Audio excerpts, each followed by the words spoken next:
জুবিন গাৰ্গৰ ধনেৰে প্ৰেয়সীক উপহাৰেৰে ভৰাই দিছিল মেনেজাৰ সিদ্ধাৰ্থ শৰ্মাই।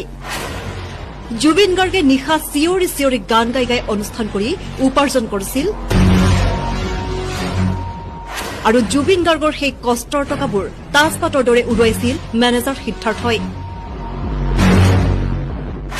জুবিন গাৰ্গে লাখে লাখে উপাৰ্জন কৰা টকাখিনি গৈছিল কেৱল মেনেজাৰ সিদ্ধাৰ্থৰ পকেটলৈ। জুবিন গাৰ্গৰ ধনেৰে প্ৰেয়সীক জন্মদিনত স্কুটি, সোণৰ আঙুঠিও উপহাৰ দিছিল সিদ্ধাৰ্থ শৰ্মাই।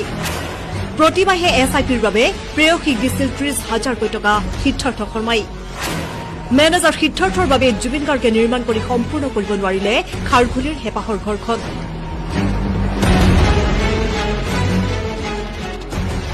খাৰঘুলিৰ ঘৰৰ ৩৫ লাখৰ ঠাইত জুবিন গাৰ্গৰ ৭০ লাখ টকাৰ হিচাপ দিছিল কুলাংগাৰ সিদ্ধাৰ্থ শৰ্মাই। ভাগৰি যোৱা স্বত্তেও জুবিন গাৰ্গৰ হেঁপাহৰ ঘৰখন বিগত ৩ বছৰে হৈ নুঠিল সম্পূৰ্ণ আৰু এতিয়া সেই অৰ্ধনিৰ্মিত বাসগৃহটো দি দিয়া হল জুবিন গাৰ্গৰ ট্ৰাষ্টৰ নামত। জুবিন গাৰ্গে নিশা গান গাইছিল, ইটোৰ পিছত সিটো গৈ অনুষ্ঠান কৰি কৰি লাখ লাখ টকা প্ৰতি নিশাই উপাৰ্জন কৰিছিল ঠিকেই, কিন্তু সেই লাখ লাখ টকাৰ ভাগ পাইছিল জানো জুবিন গাৰ্গে? সেয়া গৈছিল কেৱল মেনেজাৰ সিদ্ধাৰ্থৰ জপলৈহে। খাৰঘুলিৰ ঘৰৰ ৩৫ লাখ টকাৰ ঠাইত জুবিন গাৰ্গক ৭০ লাখ টকাৰ হিচাপ দিছিল মেনেজাৰ কুলাংগাৰ সিদ্ধাৰ্থই।